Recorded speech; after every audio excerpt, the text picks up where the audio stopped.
can start. Yeah. All right. Hello, everyone. My name is Chiyoung Seo. I'm a software architect at Couchbase caching and storage team. Today, I'm going to present our next generation of storage engine, which we name it as a ForestDB for Couchbase NoSQL database systems. First of all, I'm going to cover the motivation for this new key value storage development project, and then explain the internal main index structures for ForestDB, and also we'll cover the internal key features such as write-idle logging, and also the block buffer cache implementations. And then I'm going to present some evaluation results that compare ForestDB performance with the other two well-known key value storage systems, RocksDB and RebelDB. And then the second part of this presentation, I'm going to present some of the optimization that we have been working on for ForestDB for solid-state drive. Basically, I'm going to cover, for example, a volume manager inside ForestDB that allows us to bypass the entire file system stack, and also the lightweight IO-efficient compaction mechanism inside ForestDB. And then I'm going to explain how we can utilize multiple IO channels inside SSD in a more efficient way. And then I'm going to conclude this presentation. So then why do we need new key value storage engine for NoSQL database systems? So modern web, mobile, IoT applications usually operates on the huge volume of unstructured or semi-structured data. However, those applications basically usually generate huge volume of new data constantly from their hundreds of millions of users and devices. However, those applications still require very high performance and scalability in managing their ever-growing database systems. So to provide high performance and scalability for those applications, database system play a critical role for their applications. And especially on the database side, underlying storage engine becomes one of the most critical pieces in providing high performance and scalability for those applications. So in the database area, B+Tree has been used as almost like one of the main index structures for more than 4 decades. And it is basically generalization of the binary search tree. And in the B+Tree, each node consists of the list of key and value or offset to pointer to the next level node pairs.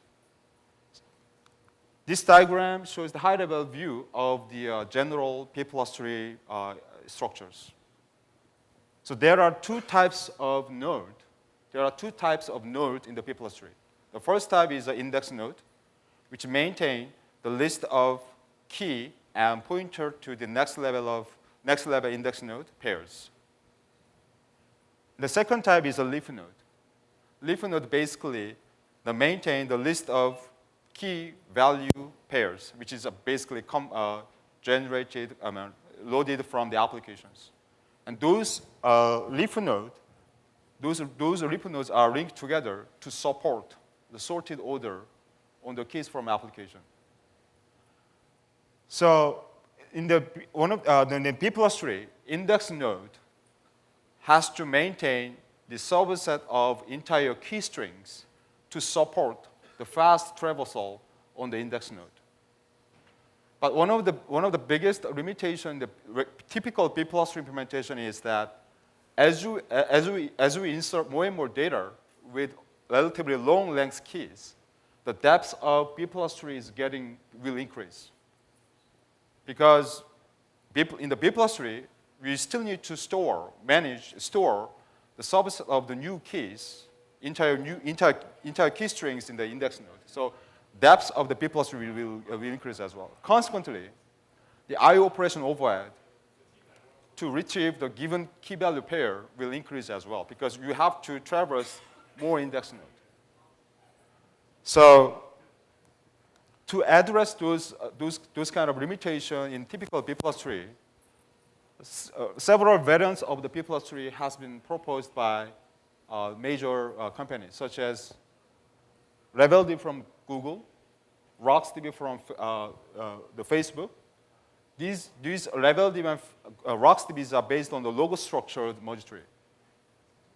And also, there is a TokuDB from Tokutech, which is based on the fractal tree index structure. And also, recently, MongoDB integrated WireTiger with their main product line. So basically, WireTiger also provide not only logo-structured merge tree, but also regular B+Tree kinds of index structures. So at Couchbase, we observe the same limitations from our append-only B+Tree storage engine. So as we insert more and more data, we observe the performance degradation over the time.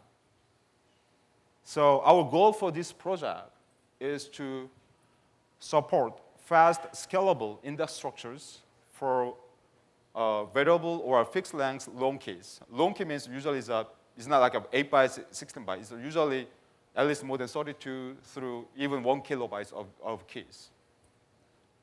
And then the new storage engine has to cause less storage overhead by reducing the write amplification. And the write amplification becomes critical factors, especially for a solid state drive, because SSD usually has a lifespan, limited lifespan for operational perspective. And also, new storage engine should provide high performance regardless of their key patterns, whether the keys share a common prefix or is randomly generated, such as hash value or UID. So to achieve these goals, we started a new project, and we developed a new storage engine, which is we name it as a ForestDB. So its main index structure is built from the brand new structure, which we call Hierarchical B+Tree Tree, or HB Trie. And recently, our ForestDB paper has been accepted for publication in IEEE Transactions on Computers. So if you are interested in more details about ForestDB, please refer to our papers. And ForestDB support various server-side OSs, such as CentOS and Ubuntu, and also the mobile OSs as well. So it has a native version, natively support mobile OSs as well. And it's currently in beta phase, and we plan to release GA in July summer. So as you may know, ForestDB will be used as an underlying storage engine for Couchbase, secondary index, and mobile, and the key value engine in the upcoming releases. So here's the list of main features provided by ForestDB. First of all, it is based on the MV multi-version concurrency control with append-only storage model, which means that readers and writers are basically they don't block each other. They're just operating on their own versions of the database instances. And also it does support write-ahead logging to provide fast write operation, fast write performance, and also provide better recovery facilities. And also the value for a given key can be retrieved by using a sequence number or a disk offset in addition to the primary key. So in that ForestDB, we generate the unique sequence number for each mutation, including such as like an insertion, update, deletion from application, and then return this unique sequence number back to the client. So client can use this sequence number to retrieve the corresponding key value pairs from ForestDB. Also, we also return the disk offset for for each mutation as well, so that client can use disk offset to retrieve the key value pairs from underlying storage, so that it doesn't need to traverse the index, main index, right? Just go to that offset and then fetch the given key value record. And we also support the custom compare function to support customized order on the keys, and snapshot to support different the views of the database, and a rollback to revert the database to specific points in the time, and the range iteration by keys and sequence numbers, and transaction support with the read-committed and read-uncommitted isolation level. We plan to support more restrictive isolation levels, such as repeatable read and serializable very soon. So ForestDB is basically based on the append-only storage model, which means that we have to garbage collect the stale data blocks from disk and then free up the disk space. So that's why we need to provide the manual or auto compaction that can be configured per database file. So now let's move over to main index structures for ForestDB. So ForestDB is based on the hierarchical B+Tree based trie, or HB Trie. It's a brand new data structure that we proposed for ForestDB. And trie typically is known as a prefix tree. So compare with traditional trie index structure. In HB Trie, each node is constructed using separate B+Tree. For this, we split each key into the list of fixed size chunk, and then construct a separate B+Tree for each chunk level. So for example, let's look at this diagram. This diagram shows the example of HB Trie index structure with the 4 bytes of chunk size. So by using first 4 bytes chunk, we construct the first level of B+Tree. Then second and third level of a B+Tree can be constructed using second and third chunk from the keys, from application. And then after that, when you need to retrieve the given key value pair from this index, we start traversing the index from first level of B+Tree by using first chunk in the search key. So we got first chunk from search key, and then using the first chunk, we traverse first level of B+Tree. Now, if the search key is not distinguishable by first level of B+Tree, then we go to the next level of B+Tree until we find the corresponding key value pairs. And also, at ForestDB, we constructed this HB Trie index structure by using minimum number of chunks that can identify all the keys from application. In other words, we don't necessarily construct each separate B+Tree for each chunk level, if not required to identify the keys from applications. So in this way, we can still construct the very compacted index structures by using minimum number of chunks to identify all the keys from application. Let me show you some details by example. So this example is basically, let's assume that chunk size is 1 byte. Very simple example. Chunk size is 1 byte. Initially, definitely trie is empty. HB Trie is empty. Now, first key from application is quadruple A. This key definitely can be distinguished by first chunk, right? So in this case, I just construct only the first level of B+Tree using first chunk. That's it. And then next key is quadruple B. This key is still distinguished by first chunk B, right? So in this case, we don't need to construct second, third, fourth level of B+Tree. And then next key is triple A B. In this case, this key cannot be distinguished by first chunk, right? So in this case, what is the chunk that can distinguish this key? Basically, is a fourth chunk. This key can be distinguished using fourth chunk. So because of that, we just construct the B+Tree for fourth level of chunk, and then store skipped common prefix AA in the metadata section of B+Tree. So in this way, we don't need to construct the second, third level of B+Tree, because it doesn't need to do that, right? It doesn't require to identify the keys. And then now next key is a BBCD. Definitely this key is not distinguished by first chunk B, right? So in this case, what is the first chunk that we can distinguish? Third chunk. by using third chunk, we construct the third level of B+Tree, and then store skipped common prefix B in the metadata section of B+Tree. So in this way, we don't need to construct the second level of B+Tree, right? So basically, this example shows how we can maintain very compacted index structure without constructing a separate B+Tree for each level in each chunk level.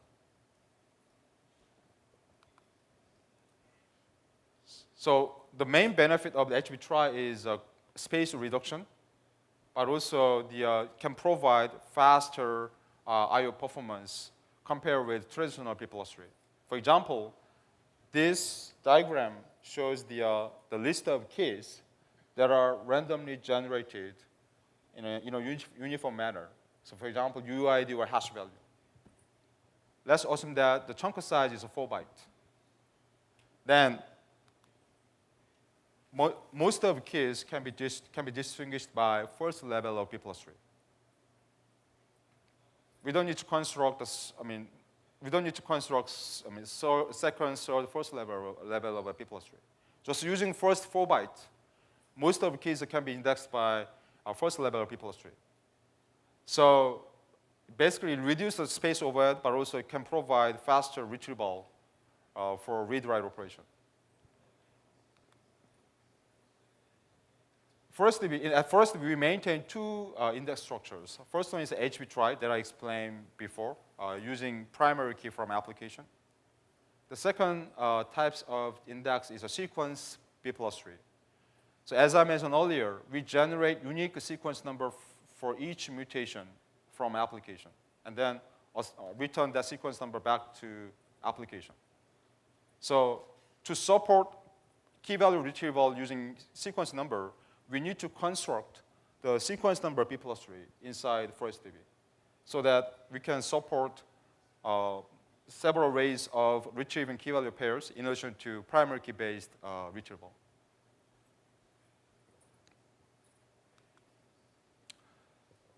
Okay, now let's move over to write-ahead logging implementation inside ForestDB.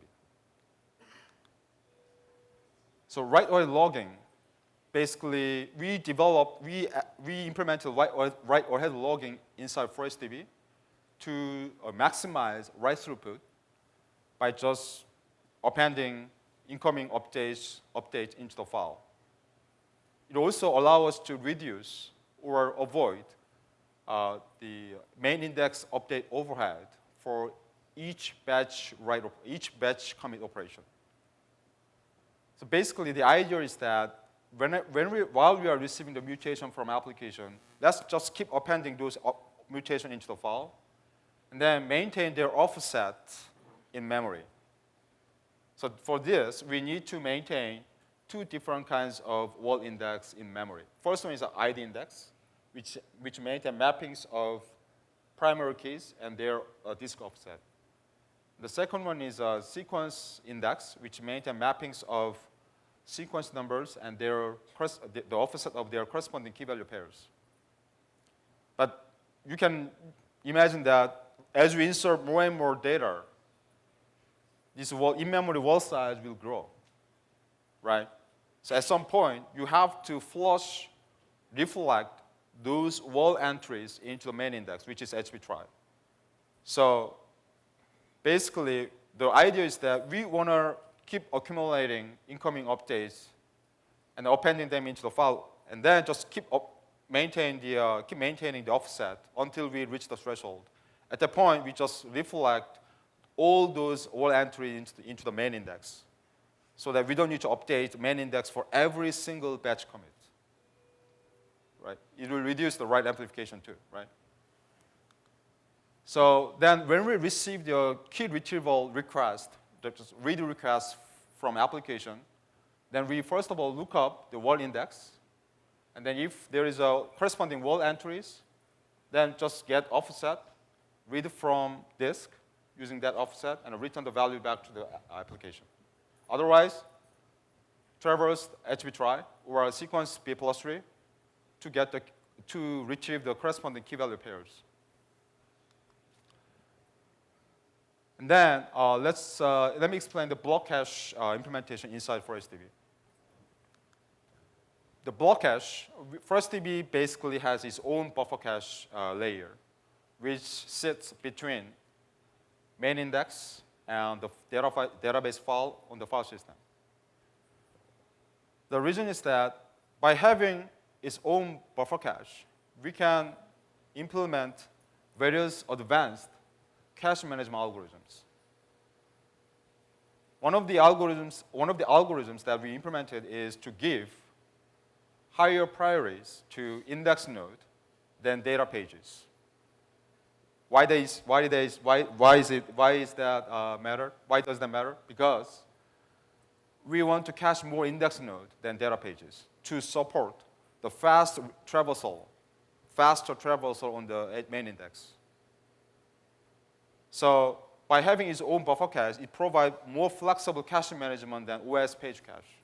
So that's one of the major reasons for having its own buffer cache. And then this diagram shows a little more details on the buffer cache implementation. Basically, we maintain hierarchical buffer cache management. So for each data, first of all, we maintain RLU list for all the database files that are being opened by application. So all the files are managed by RLU list. And then for each database file, we maintain two different lists inside cache. The first one is RLU list for clean pages. The second one is ABL tree for dirty pages. But as I mentioned, we maintain these two lists in a way that basically we cache more index pages than data pages. And then the reason why we need to maintain file RLU list is that application perspective, they might have, some of the files might be accessed more often by database application, right? So that's why we still need to maintain the RLU list for our database file. Okay, now let's move over to the compaction. So ForestDB is based on the append-only storage model, which means that there's no in-place update. So even if you receive the update, we just keep appending those updates into the database file instead of overriding existing values. This is one of the ways to support multi-version concurrency control. And that's why we need to garbage collect stale data blocks over time to free up the disk space.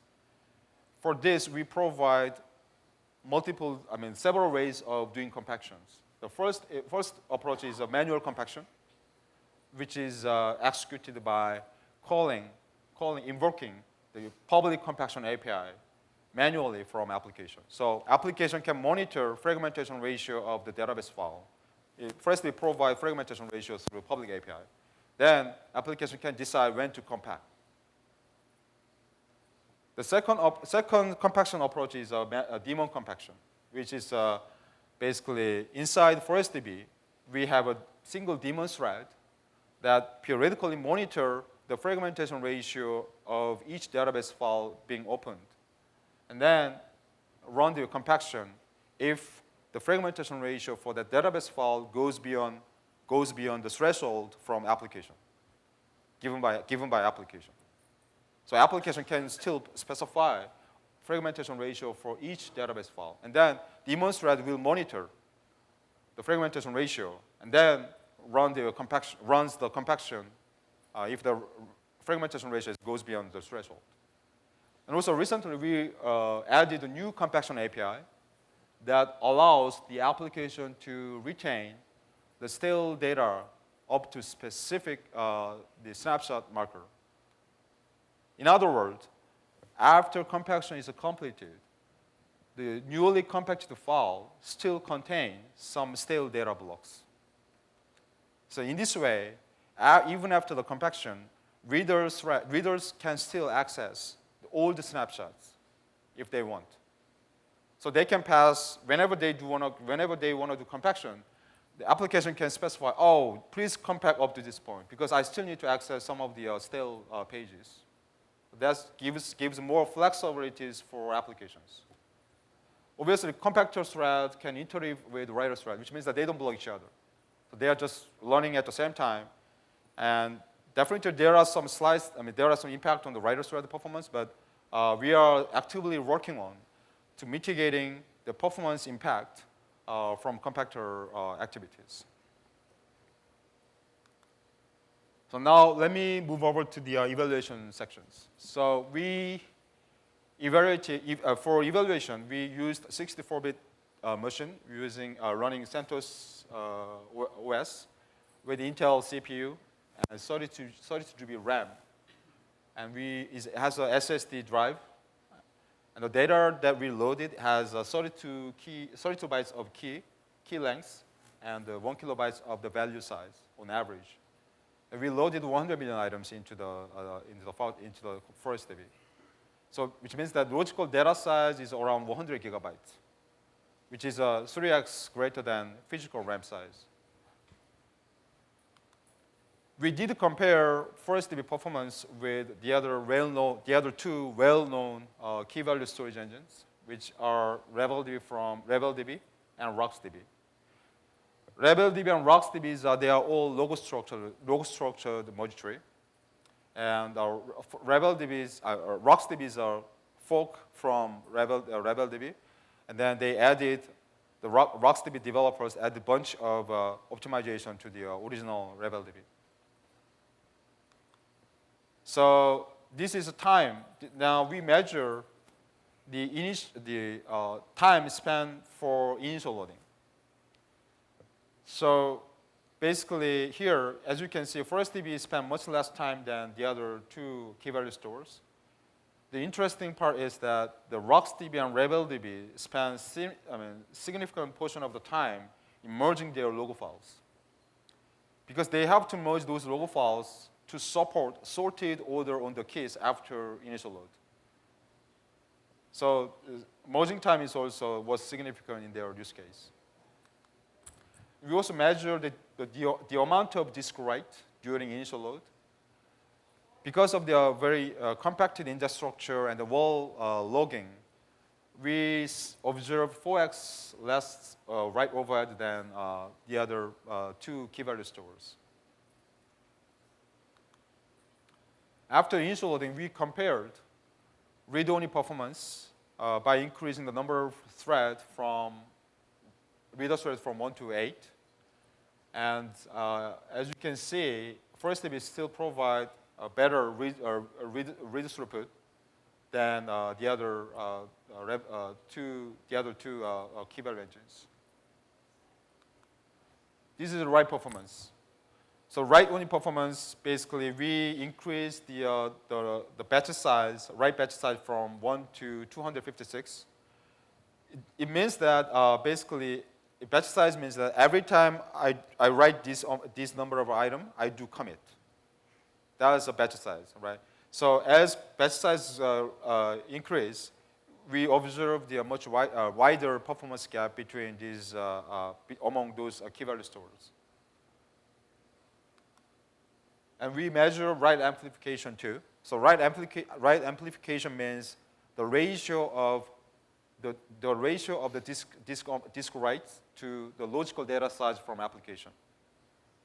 So if the write amplification is getting higher, then that's not a good sign, right? So basically, you are trying to write much more data compared with the logical data size from application.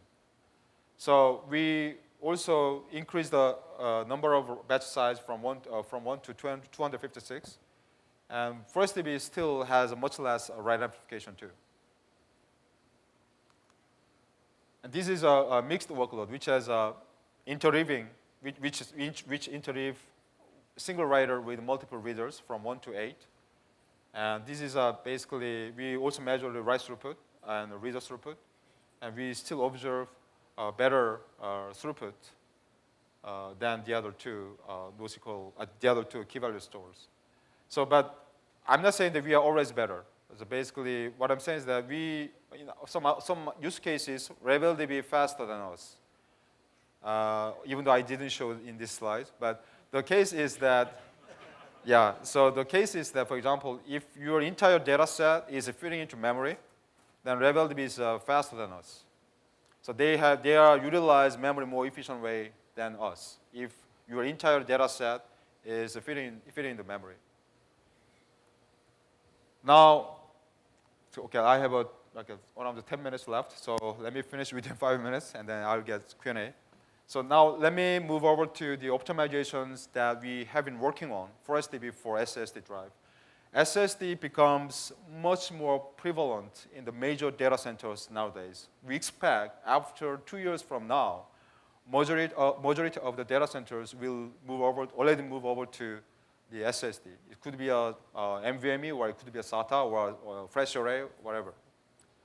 So it's extremely critical for us to optimize our storage engine to perform well in these new types of storage device. So I'm going to give but in my session, I'm going to give a very high-level overview of the optimization that we have been doing. More details on this optimization will be given by Professor Lee and Sundar from Couchbase in our session tomorrow. So if you are interested, we got some very interesting results from SSD and the B+Tree file system based optimization. So please join if you are interested. So while we are working on these storage areas, one of the things that we observe is a file system stack overhead.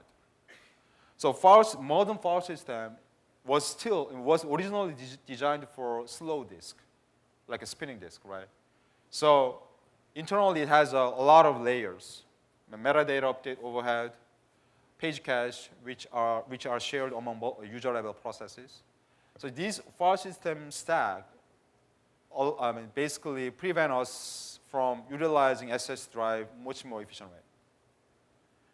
So to address this problem, we have been working on implementing the new we are basically adapting ForestDB so that it can use advanced database storage stack, which allow us to bypass entire OS file system stack.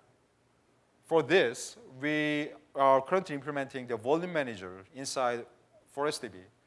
So the volume manager basically manages the list of free blocks, the valid blocks used by database instances. And also, as I mentioned before, we have our own buffer cache. So by having its own buffer cache, we can provide more flexible, more advanced cache management algorithms than OS page cache. So, please note that this is not the brand new architecture. Some of the major database companies use this advanced database storage stack. For example, from Oracle, for example. So we also observe the same issue, and then we are definitely want to go to that direction. And the second one is a database compaction. Database compaction is definitely required for any kind of append-only storage model, because we have to garbage collect the stale blocks from storage engine, right? But definitely, database compaction use significant portion of disk IO bandwidth. The reason is that we have to read entire database file and then figure out all non-stale blocks and then write them into the new file. This is extremely expensive operation because you have to read and then write, right? So also another side effect is that compaction affect other important performance metrics such as regular read and write performance as well. So we are putting a lot of effort in reducing the compaction overhead by looking at many layers. For example, we are starting from flash translation layer. SSD flash translation layer is a firmware inside of SSD drive. So we are started to look at the flash translation layer. Then we've been working with Samsung and Professor Lee from Korea to implement the new API that we call share interface. This share interface basically allows us to avoid the copying physical blocks from older file to the newly compacted file. Which, in other words, it will allow us to share the given physical blocks, given non-stale physical blocks between older file and new file. So we don't need to physically copy. And then, similarly, recently we integrated B+Tree file system, B+Tree file system's copy and write features with ForestDB. So B+Tree file system is getting more attention from nowadays. It has a very more advanced features compared with the ext4. So it supports copy and write features. So basically, by leveraging this copy and write, we are able to share non-stale physical blocks between older files and new files. It's a very similar concept compared with share, but it's different layers. So it's a very similar concept, but it's supported at different layers. But more details about these approaches will be given by Professor Lee and Sunda tomorrow. So we are able to achieve the much less disk write amplification and then extend the SS lifespan. We believe that it's going to extend SS lifespan as well. And then SSD provide multiple I/O channels, which means that it can issue multiple I/O requests at the same time. But if you are doing synchronous I/O operation, for example, well-known is synchronous API is a position read, P read, right? Then it's a synchronous call. Thread is blocked. Your thread in the application will be blocked until you fetch the specific pages. That prevent us from utilizing SSD multiple I/O channels in an efficient way. So we have been working on integrating asynchronous I/O library, asynchronous I/O libraries such as libIO with ForestDB. And then this integration will provide performance improvement in various key operations, such as multi-get operation to fetch multiple documents at once. And also reading non-stale data blocks from older files during compaction, because we have to move those non-stale blocks into the new file. And also traversing secondary B+Tree, secondary index, when documents satisfying query predicates are basically those are located in different blocks. So, for example, let me show some example how we can reduce compaction time using asynchronous I/O. So this diagram shows the database file which has some stale pages. Stale pages are shown as a green colored in gray. And then to compact this database file, we have to traverse from the root node, which is I prime. Then traverse to figure out non-stale pages, and then you require a lot of read operation, right? And then after that, dually compacted file will be generated as follows. Then to speed up this compaction, we integrated libIO with ForestDB, especially in the reading part of the compaction, to fetch multiple pages at once. Then we are able to achieve 3x faster in compaction. So basically, we are able to utilize SSD I/O bandwidth more efficiently.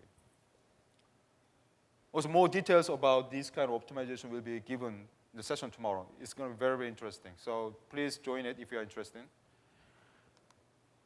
Okay, so in summary, so I presented a new storage engine for Couchbase NoSQL database system. It's a ForestDB. It basically provides very compact index structures. And also, we have been working on various optimizations on for SS drive, such as compaction, volume manager, utilizing multiple I/O channels. And the ForestDB will be used as an underlying storage engine for a secondary index, and also Couchbase mobile, eventually a key value engine. And then also is one of the optional storage engine for Couchbase full text search engine as well. So it's going to provide unified storage engines across all Couchbase products. Okay, that's it. So now let me get any, do you have any questions on these presentations?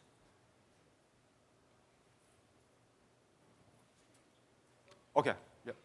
Question, so you're saying that as you insert items into ForestDB, you start to forming this HB data structure, right? But in the example that you provide, right? So let's say if later on I have an entry that invalidates the previous choice, would you kind of restructure the? Yeah, we are, as I mentioned before, we are append only. So it's going to definitely will cause restructuring the HB Trie. But you can still have a stale version of your data. Yeah. All right, because I have almost like a time's up. So I think if you have any other questions, then we can discuss offline. Okay, thank you.